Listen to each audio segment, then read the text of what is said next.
Hey everyone, Behrus here, working with Toronto Real Estate Board.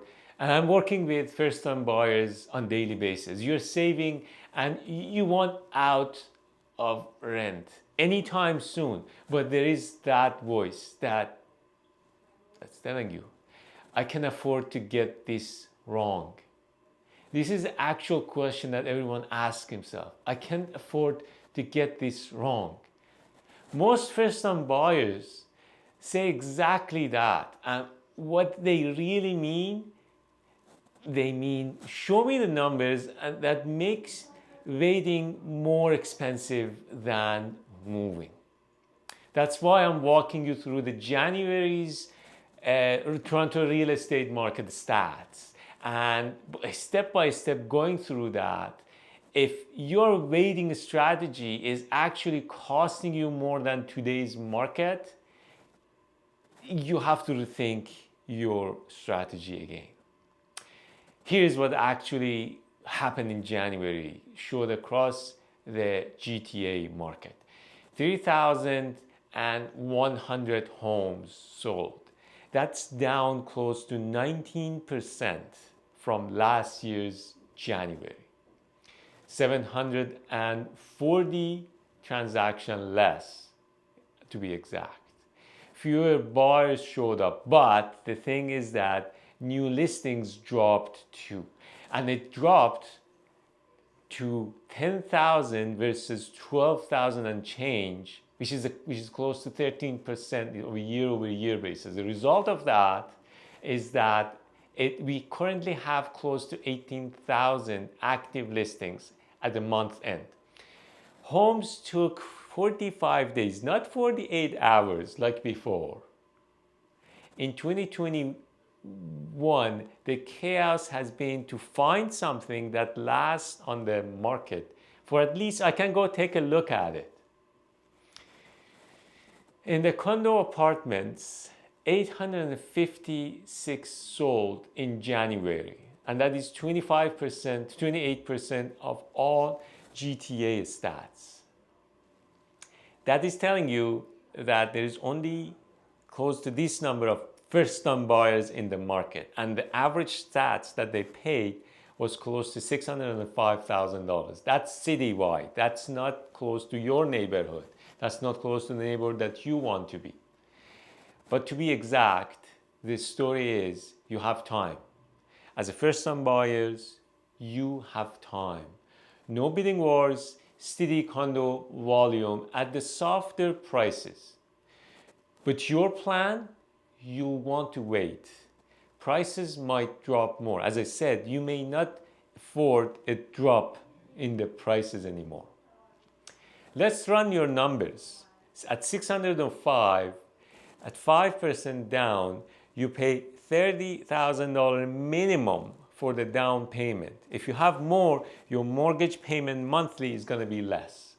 But close to $15,000 in Toronto, the cost of closing would be, and that puts you close to $45,000 if you go with the $5,000 option.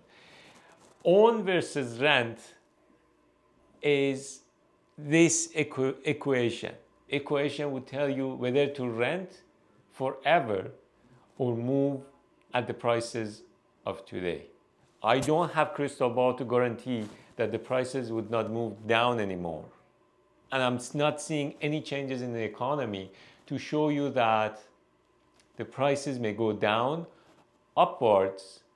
As a matter of fact, we know that there is going to be a delivery of close to 30,000 new condos this year. But can you afford the 30,000 new condos at the prices that they bought? And that's a different conversation for sellers.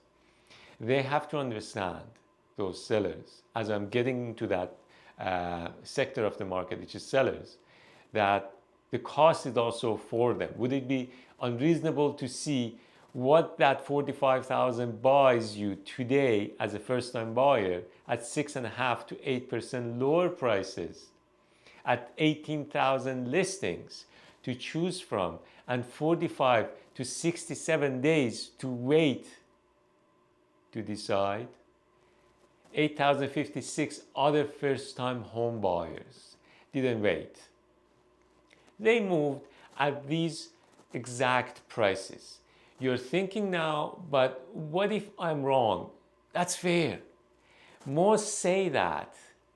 I am seeing that on daily basis. What they really want is a clarity on whether renting cost more than $45,000 over the next 12 months, or the cost of ownership is going to be less than that. That's up to you and me to sit down and discover that. Now, for the sellers, as I said, I'm going to get into them. They're stubborn landlords now, and they're watching. 856 was our magic number. Let's get into that. 856 first-time buyers looked at condos. They wanted to buy your condo or similar to yours. Last month, in January, in the cold of winter, your starter condo, perfect fit, $605,000. Average clears mortgage plus real cash left. Now, do you want to keep it? Let's discover the cost of that. You're paying the mortgage interest. You're paying monthly condos. You're paying property taxes on monthly basis. Month after month, no equity gain. Because, as I said, close to 30,000 new condos coming onto market and adding to the competition. Just carrying cost.